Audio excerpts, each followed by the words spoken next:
of major companies and banks, heads of regions, parliamentarians from both our countries.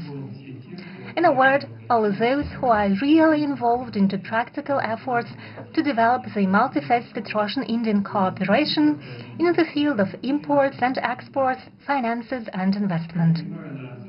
I assume that at the numerous panel sessions and expert discussions, you addressed a wide range of specific issues of economic cooperation between Russia and India.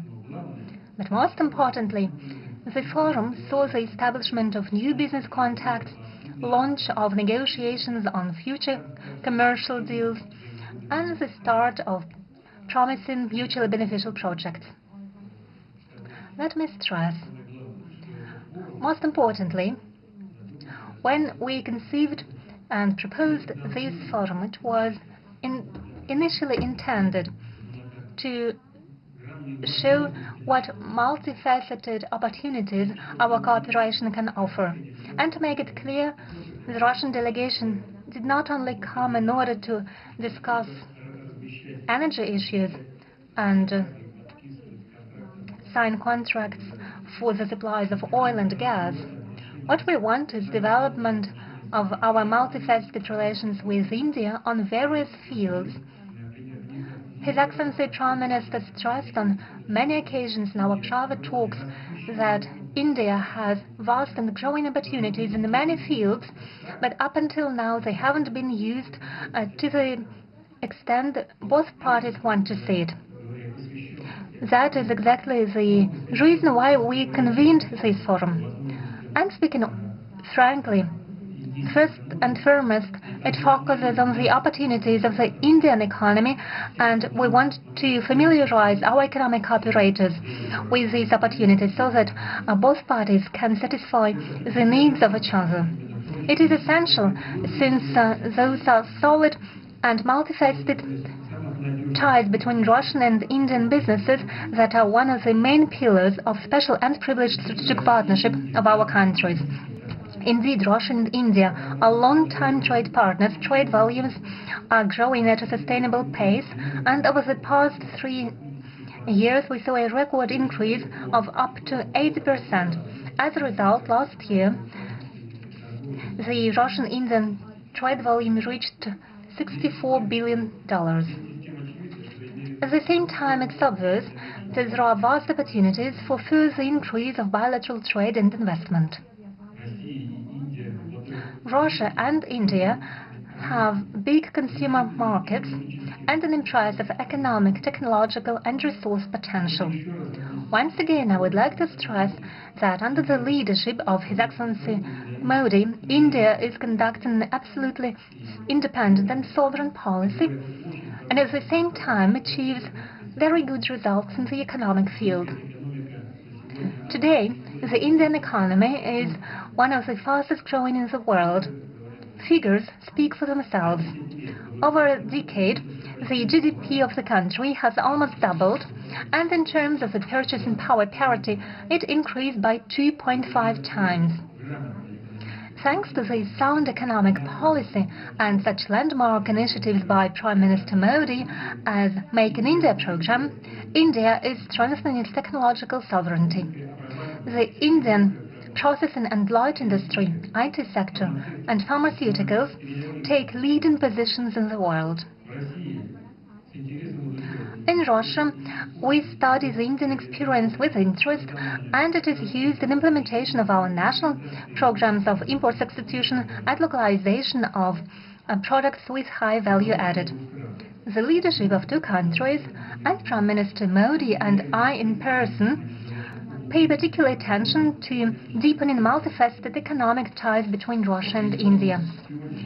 Following today's negotiations, we adopted the program for the development of Russian and Indian economic cooperation. This comprehensive document aims at making sure that we can achieve the goal Mr. Modi and I set for ourselves, so that we can increase the trade volume by 2030 to $100 billion.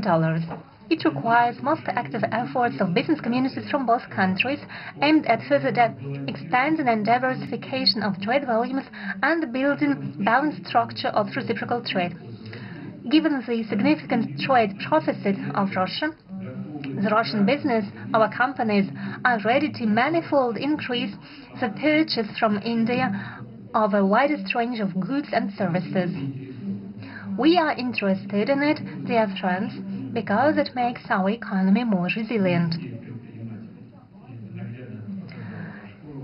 From their part, Indian entrepreneurs, as was demonstrated by the forum, are equally interested in trading with Russia. They have something to offer, so the synergy is obvious.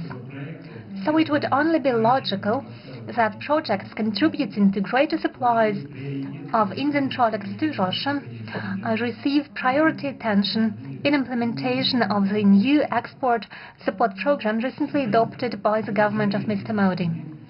From my part, I would like to assure the business circles that all useful initiatives aimed at development of mutual economic exchanges will be further supported by Russian ministries and authorities.